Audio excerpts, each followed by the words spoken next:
একেবারেই ঘরোয়া মশলায় সুস্বাদু খাসির মাংসের ভুনা যদি থাকে, ভাত খেতে কিন্তু আর কিছুই লাগবে না। আর ভাতের পরিমাণটা একটু বাড়িয়েই রান্না করে নিতে হবে বন্ধুরা। হ্যালো এভরিওয়ান, আসসালামু আলাইকুম।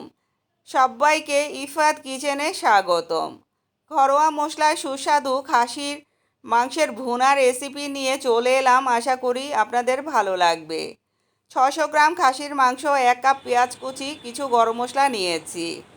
চুলায় একটা প্যান বসিয়ে রান্নার রেগুলার তেল আধা কাপ দিয়েছি। তেলটা গরম হয়ে আসলে গরম মশলাগুলো দিয়ে হালকা করে ভেজে নেব। 2 টুকরো দারচিনি, 2টা তেজপাতা, 3টা এলাচি, 5টা লবঙ্গ, 8-10টা গোলমরিচ এখানে দিয়েছি। পেঁয়াজ কুচিটা দিয়ে মিডিয়াম হিটে খুব সুন্দর করে নরম করে ভেজে নেব।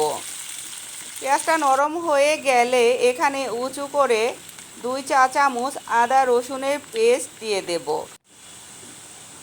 তারপরে আদা রসুনের পেস্টটা 2 মিনিট ভেজে নেব, যাতে আদা রসুনের কাঁচা গন্ধটা চলে যায়। খুবই সহজ করে রান্নাটা করে দেখানোর চেষ্টা করেছি বন্ধুরা। আধা কাপ পানি এখানে দিয়েছি। এখন এক এক করে শুকনা মশলাগুলো দিয়ে দেব, যাতে মশলাগুলো পুড়ে না যায়।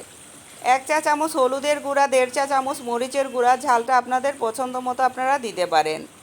1 চা চামচ করে জিরার গুঁড়া, ধনিয়ার গুঁড়া দিয়েছি। মিডিয়াম হিটে নেড়ে চেড়ে খুব সুন্দর করে মশলাগুলো কষিয়ে নেব। যখন মশলাটা থেকে তেলটা সেপারেট হয়ে যাবে, তখন মাংসগুলো এখানে দিয়ে দেব। এই খাসির মাংসে কিন্তু ছোট ছোট অনেক লোম থাকে, খুব সুন্দর করে সেটা পরিষ্কার করে ভালোভাবে ধুয়ে নিতে হবে। তাহলে কিন্তু খাসির মাংসের মধ্যে যে একটা গন্ধ থাকে, এই জন্য অনেকেই খেতে চান না। যদি সুন্দর করে ধুয়ে নেন তাহলে কিন্তু আর এই গন্ধটা থাকবে না। যাই হোক, নেড়েচেড়ে কষিয়ে নেবার পরে এখানে 1 চা চামচ লবণ আমি অ্যাড করেছি। এখন আবারও নেড়েচেড়ে মাংসটা কষিয়ে নেব। তারপরে ঢাকনা দিয়ে ঢেকে 20 মিনিট মিডিয়াম লো হিটে রান্না করে ঢাকনাটা তুলে নেব। দেখেন, মাংসটা থেকে তেমন পানি বের হয়নি, যেহেতু আমি কম রান্না করছি এখানে। আপনারা যদি বেশি করে রান্না করতে চান তাহলে মেজারমেন্ট ঠিক রেখে করবেন, তাহলেই হবে। ঝোলের জন্য গরম 2 কাপ পানি আমি এখানে অ্যাড করেছি। অবশ্যই গরম পানিটা দিবেন, তাহলে মাংসটা তাড়াতাড়ি সিদ্ধ হবে আর তরকারির টেস্টটা অনেক গুণ বেড়ে যাবে। ঢাকনা দিয়ে ঢেকে মিডিয়াম লো হিটে 20 মিনিট রান্না করে ঢাকনা তুলে নিয়েছি। এখন হালকা করে নেড়ে চেড়ে নেব।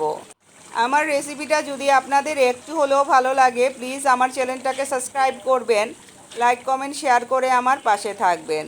4-5টা আস্ত কাঁচামরিচ আমি এখানে দিয়ে হালকা করে নেড়ে নিয়েছি। আধা চা চামচ শাহি গরম মশলাটা দিয়েছি। এই গরম মশলাটা অবশ্যই দিবেন, তাহলে তরকারিটা খেতে খুবই সুস্বাদু লাগবে। আর খাসির মাংসের যে একটা গন্ধ থাকে সেটা কিন্তু একেবারেই চলে যাবে। ঢাকনা দিয়ে ঢেকে 20 মিনিট রান্না করার পরে ঢাকনা তুলে নিয়েছি। এখন হালকা করে নেড়ে চেড়ে নিচ্ছি। এর মধ্যে কিন্তু রান্নাটা আমার কমপ্লিট হয়ে গেছে। এখন গ্যাসের চুলাটা আমি অফ করে দেব। ঝোলটা আমি মাখা মাখা রেখেছি। ঢাকনা তুলে দেখাচ্ছি ফাইনাল লুকটা। দেখেন বন্ধুরা, কতটা লোভনীয় হয়েছে আর কতটা আকর্ষণীয় হয়েছে। অবশ্যই ট্রাই করবেন, আশা করি আপনাদের দুর্দান্ত লাগবে। ভালো থাকবেন, সুস্থ থাকবেন, আমার জন্য দোয়া করবেন। দেখা হবে ইনশাল্লাহ নতুন কোনো রেসিপিতে। আল্লাহ হাফেজ।